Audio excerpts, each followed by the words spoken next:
तो बच्चों, आप सभी का ममता कुमारी के क्लास में स्वागत है। आज हम हमारा गौरव कक्षा 6 की इतिहास की पाठ्य पुस्तक का दूसरा अध्याय का दूसरा पार्ट पर चर्चा करेंगे, जिसका नाम है आरंभिक समाज। हम पिछले क्लास में चर्चा कर चुके थे कि आदि मानव का निवास स्थान क्या था, कैसे जगह पे वे रहते थे, कैसे औजारों का निर्माण करते थे और आदि मानव के बारे में हमें किस तरह से, किस स्रोत से जानकारी मिलती है। बच्चों, हम प्रागैतिहासिक उपकरणों के बारे में भी बात किए थे कि किस तरह से उपकरण बाद में सुघड़, चिकने, ज़्यादा परिष्कृत होने लगे थे। आज हम लोग बात करेंगे आग की खोज, जलवायु में किस तरह से परिवर्तन हुआ, पाषाण काल के विभिन्न चरणों के बारे में भी हम बात करेंगे। इसके पश्चात हम सब शैल चित्रकारी, जिसके अंतर्गत गुफाओं, कंदराओं को भी सजाकर रखा जाता था, उसके बारे में चर्चा करेंगे। और जो पर्यावरणविद हैं, एक बहुत ही प्रसिद्ध वुलू इमाम, उनके जीवनी पर भी थोड़ी सी चर्चा करेंगे। और अंत में हम लोग शैल चित्र कहाँ कहाँ पाए गए हैं, उन स्थानों के बारे में चर्चा करते हुए क्लास का समापन करेंगे। ठीक है, तो बच्चों तैयार हो जाओ सुनने के लिए, समझने के लिए और चर्चा में भाग लेने के लिए। आप सभी अपने प्रश्न कमेंट बॉक्स में लिख सकते हैं। पत्थरों को रगड़ करके जलाया जाता था, जानते हैं? जब वो पत्थर से औजार बनाते थे और आपस में दो पत्थर टकराते थे तो चिंगारियाँ निकलती थी, और इस चिंगारियों के द्वारा सूखी पत्तियाँ और घास भी जल जाती थी। इसे देखकर मानव में आग बनाने की प्रेरणा आई और तभी से मानव आग से परिचित हुआ।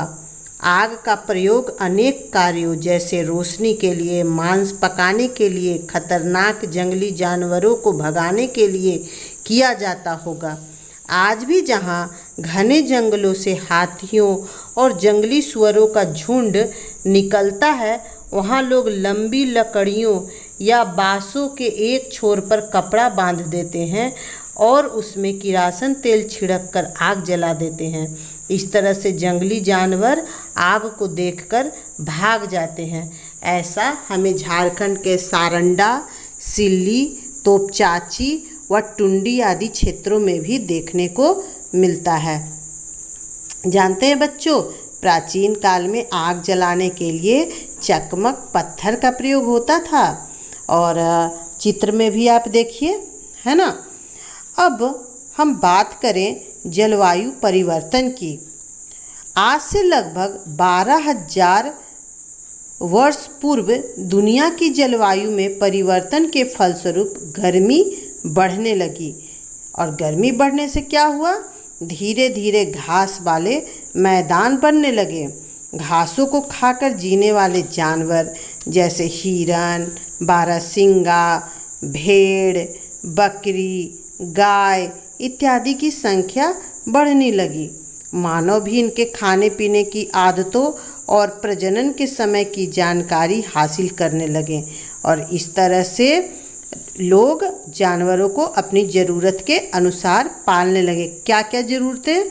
दूध का ज़रूरत, मांस की ज़रूरत, ऊन जो बनता है, कपड़ा उसके खाल से बनता है, तो इन ज़रूरतों को पूरा करने लगे। मौसम में परिवर्तन जब होता था तो कुछ इलाके में क्या होता था, गेहूँ, जौ और धान इत्यादि प्राकृतिक रूप से उगने लगे। जैसे आज हम बीज लगाते हैं तब उगता है, लेकिन उस समय मानव देखता था कि एक विशेष मौसम में ये उगने लगते हैं, और जब उन अनाजों का स्वाद को चखा तो उन्हें अच्छा लगा और इसे भोजन के लिए इकट्ठा करना शुरू कर दिया होगा, है ना बच्चों। तो फिर धीरे धीरे मानव है जो विकास की ओर अग्रसर होने लगे, विकास की ओर बढ़ने लगे। नवपाषाण युग की शुरुआत कब हुई? नवपाषाण युग की शुरुआत लगभग 10,000 से 4,000 ईसा पूर्व तक माना जाता है। इसमें मानव पूर्ण रूप से स्थायी और विकसित हो गया था। इसे नवपाषाण युग यानी कि नया पाषाण युग कहते हैं और इसके बारे में हम लोग अगले अध्याय में पढ़ेंगे। आप यहाँ चार्ट पर पाषाण काल के 3 भागों में बटे हुए रूप को देख सकते हैं। अब हम बहुत ही ये इंटरेस्टिंग चैप्टर है ना। तो अब बताइए आग का आविष्कार कब हुआ था? आग का आविष्कार पूरा पाषाण काल में हुआ था, है ना। और पूर्व पाषाण काल में मानव की जीविका का मुख्य आधार क्या था? क्या करने से आदमी जिंदा रहता था? तो वो था शिकार। ठीक है, पूर्व पाषाण काल में मानव जिंदा रहने के लिए शिकार किया करते थे। अब बताइए बच्चों, पहिए का आविष्कार कब हुआ था? तो पहिए का आविष्कार नवपाषाण काल में हुआ था। और कृषि की शुरुआत कब हुई थी? तो कृषि की शुरुआत हुई थी नवपाषाण काल में।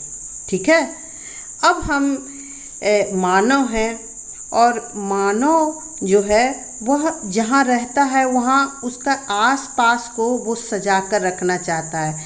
और ये आज की परंपरा नहीं है, ये हमारे पाषाण काल में भी देखने को मिलती है। प्राचीन काल में लोग जिन गुफाओं और कंदराओं में रहते थे उन्हें सजाकर रखना सीख लिया था।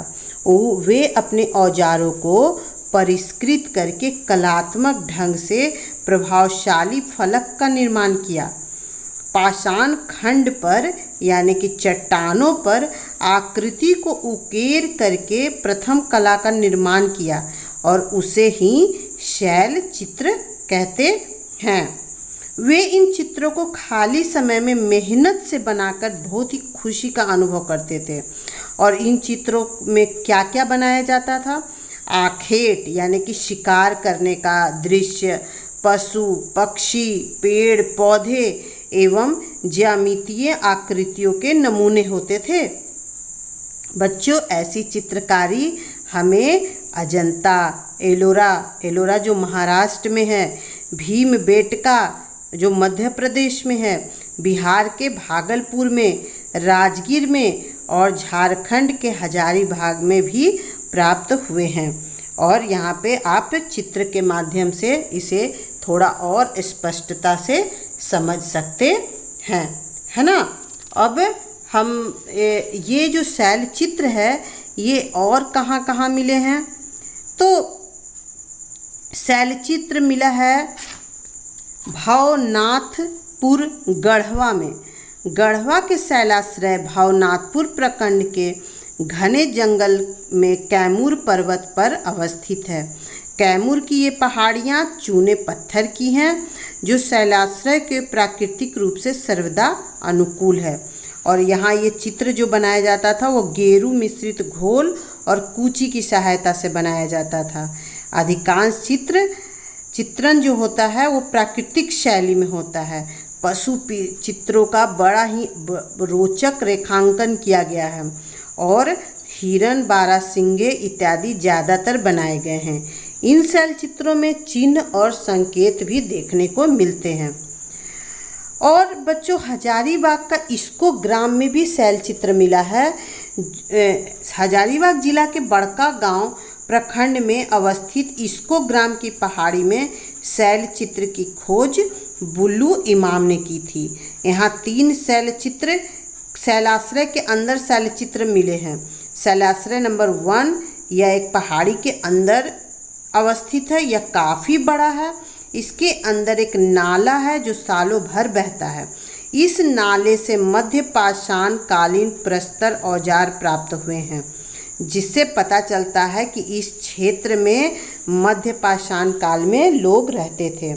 दीवारों पर पशुओं और वनस्पतियों के सुंदर शैल चित्र बने हुए मिले हैं। शैलाश्रय नंबर 2 में है। ये छोटे आकार की प्राकृतिक गुफा है और इसे कोहबर नाम से जाना जाता है। शैलाश्रय नंबर 3, इस शैलाश्रय के अंदर 26.5 गुने 3 मीटर का चित्र मिला है। इसमें मानव एवं पशुओं का अंकन बहुत ही प्रमुखता से किया गया है। मनुष्य के हाथ एवं पैर स्पष्ट रूप से अंकित किए गए हैं और कुछ स्थानों पर एक पुरुष अपने कंधों पर शिकार लिए हुए है। यह एक आखेट का दृश्य है। बच्चों, इन सभी से हमें अपने इतिहास का, अपने जो संपदा है, इसका पता चलता है। यहाँ देखिए बच्चों, जो एक वुलू इमाम का जो एक आया है वर्णन, तो उनके बारे में भी थोड़ा हम जान लें। वुलू इमाम का जन्म 31 अगस्त 1942 को हुआ था। ये पर्यावरणविद होने के साथ साथ झारखंड में आदिवासियों की कला एवं धरोहर को एक अंतर्राष्ट्रीय पहचान बनाने में जुटे हुए हैं। इन्होंने हजारीबाग के इस्को ग्राम में पहले शैलचित्र की खोज की थी। बच्चों, इनके बारे में आप पृष्ठ संख्या 19 में विस्तार से देख सकते हैं। प्यारे छात्र छात्राओं, आशा है कि आपको इस क्लास का लाभ मिला होगा। तो अब सभी को धन्यवाद।